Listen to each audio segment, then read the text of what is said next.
again, Robin Tasco, Tasco's Contractors, licensed electrician, master electrician, and electrical licensed inspector. And so everything is safety.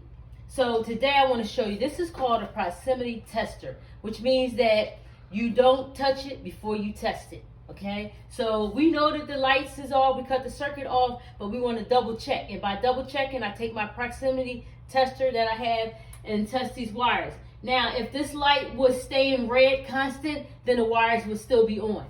Okay, so this is our hot wire, the black one, and the white is the neutral, is the light. So I'm testing the black one, it's off, I'm good. Till the next time, deuces.